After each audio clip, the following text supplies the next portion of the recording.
Hi, welcome back to the Lion's Test Kitchen. Today, we're celebrating Mardi Gras.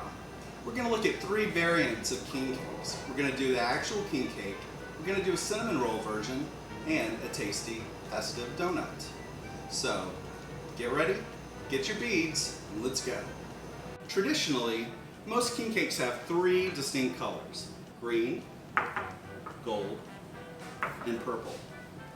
Now, you can buy those from Lion's, or if you would like to, you can actually make it in-house pretty simply. All you need is sugar, food coloring, and a Ziploc bag. Actually, 3 Ziploc bags. Let me show you how to do that. We're going to use just a little bit of sugar here, maybe half a cup. It just really depends upon how much you're planning on making. So this is the sugar, it's granulated. I'm going to add about 2 squirts of the yellow food coloring. This is actually a yellow food gel, but you can use this or the traditional coloring that you can get in your store. Just give it a little swirl around in here, shake it up, make sure it's evenly distributed. And we have yellow. I've already made the purple and the green. Now, you might be worried if you don't see purple in your regular home kitchen dyeing kit. That's right up your alley to use these 2. This is a red and this is a blue. Mix those together and makes purple. Nice and easy, and this is the end result. So now that you saw just how easy it is to make your own sugar, we're going to make our own glaze and icing too. This day and age, it's hard to find that product sometimes. But that shouldn't mean that you can't make your own product to sell to the public. King cakes are great, you have to have the icing on it though. So don't let this stop you. Have your gloves ready to go, thermometer ready, food safety counts. Let's get over to the oven. So to make your icing, it's pretty easy. All you need are 3 ingredients. You'll need powdered sugar, you'll need condensed milk, and a lemon. The lemon is going to be very important in making sure that you cut the sweetness of the glaze. It'll be a little bit too much without it, so you'll want to have that ready. All you need is a whisk, a pan, something to heat it up in. So let's get started. I'm going to start with 2 cups of the powdered sugar. Put it right in there. I'm going to put some condensed milk. In this case, I'm looking for about half of one of the cans and a little bit of lemon. I like to squeeze it this way under my hand, have my glove on, and this catches any of the seeds that go in and saves you a little bit of time and effort at the end when you're trying to get those seeds out. So at this point, you just get to mixing. You can do this over medium to high flame. So let's start with the cinnamon rolls from Rich's. It's delicious and it's going to be good bang for your buck. Your guests are going to love it and it's really easy to do. Key here is one person can do this, nice and easy. What you'll do is you'll take one of the sheets, in this case there are 9 here, you'll take it out the night before you want it, let it thaw. In this case that's what's happened here. I have my oven set to 325. Now this is a convection oven. If your oven is not a convection, probably want to have that temperature at 375. That will make it work. Just keep your eye on it. When it turns brown, that's when you know it's ready. I'm just going to put this in the oven now. You might have noticed that I put the entire bag of cinnamon rolls into the oven. That is intentional. Rich's makes the product so that it can stay in that bag until you're ready to ice it and put it out for public consumption. All you have to do, when it's done, take it out, cut it open, and serve it as you'd like.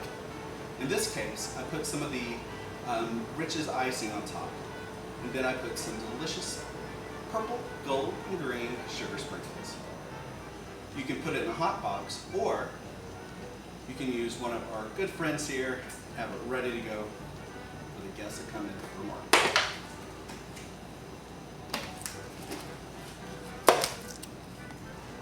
So now it's time to make the king cake. I pulled the case of Rich's cinnamon log last night. Now I just need to let it proof. Don't let that scare you. I've got a really easy way that you can do it at home. I'm going to put this log in and we can get the process started with the proofing.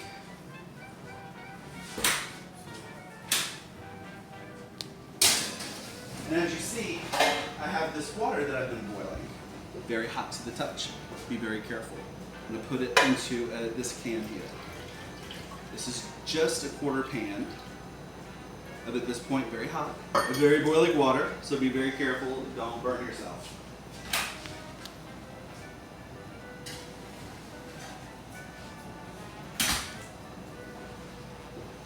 So by leaving that together for 30 minutes in the cold oven, that heat from the water will actually proof the dough in just enough time to get baking. So proofing is the process where dough expands. What you see in print and often on TV shows if you're watching, they'll say you want to make sure that the dough is doubled in size. That's essentially what proofing is, and that's what we've just done. We're ready to go. So I'm going to go get the dough out of the oven and we can start making the king cake.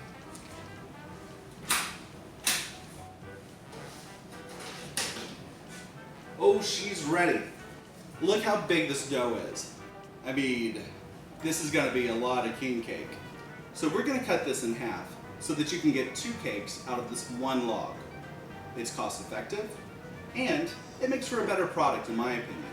If it's too big, it takes longer to cook, which can cause a darker outside or a runny inside, even worse. So by scaling it, cutting it right in half, you're going to have a better product. And again,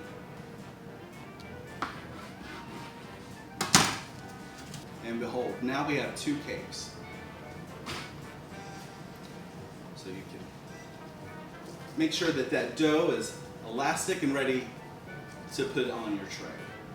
Now bear in mind, it's not going to stay like this. You are going to turn it into a wreath. So let's go.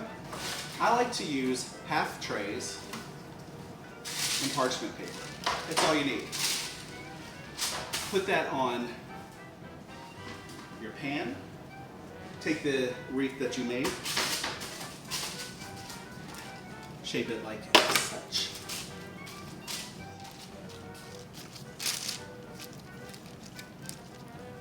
Let's put it in the oven. Roughly 30 to 40 minutes depending upon your oven. And we'll keep an eye on it. I like to set my timer about 5 minutes early so I can jump in and check and see how the process is. So while the king cake is in the oven, let's use this time and make some donuts. Now I know what you're thinking. It takes forever to make donuts. Incorrect. Rich's has an item, a thaw and serve donut that is spectacular. This can be used for Mardi Gras, like we're using today, but it can also be used in bread pudding. You might recall that last month we did a wonderful episode on how to make your own bread puddings. Donuts are a great bread to use in that mixture. But today, we're going to make Mardi Gras themed donuts. All we need are the thaw and serves. We will also use our colors that we discussed earlier and that glaze that we made on the fly. So let me show you how to do that. So to start off, let's take that icing glaze that we made earlier today and distribute them on these donuts.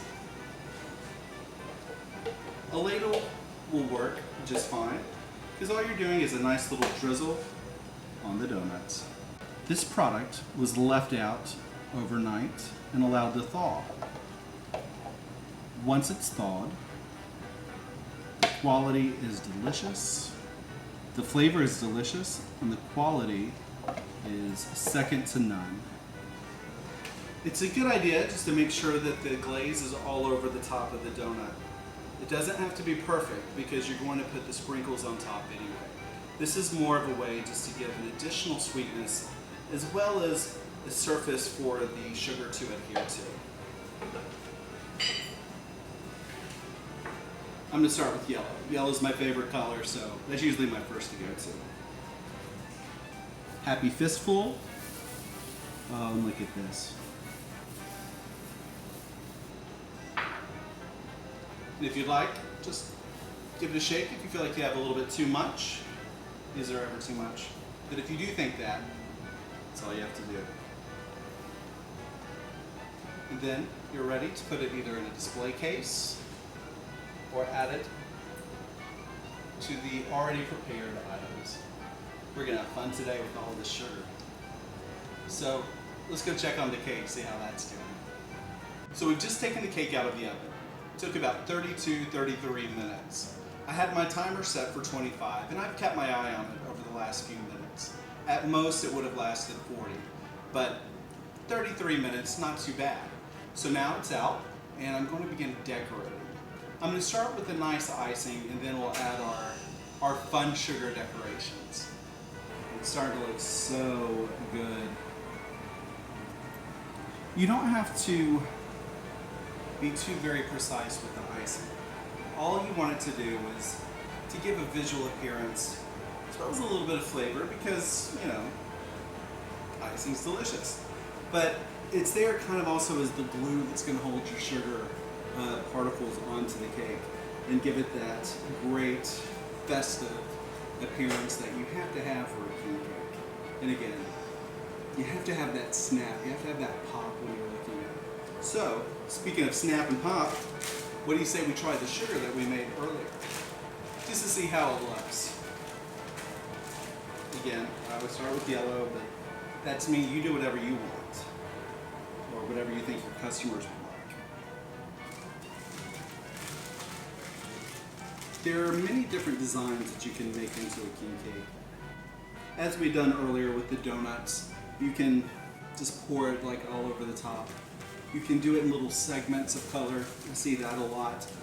It kind of depends upon your own personal style, your store style, as well as just what kind of cake you make.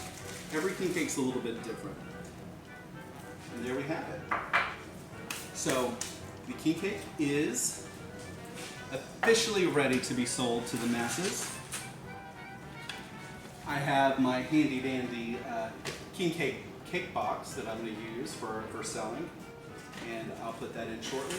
But I would like to bring up the baby.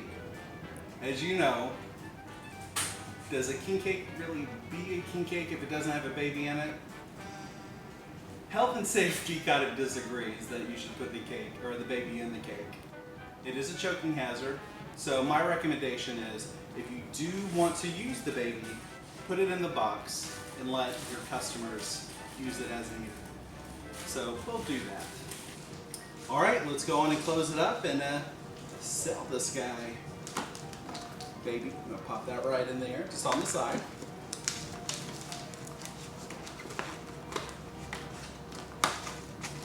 Oh man, look at that. Oh, got a little delicious icing on it. Wishing you and yours a very happy Mardi Gras season from Lion Specialty. We'll see you in February. Who knows what we're gonna do.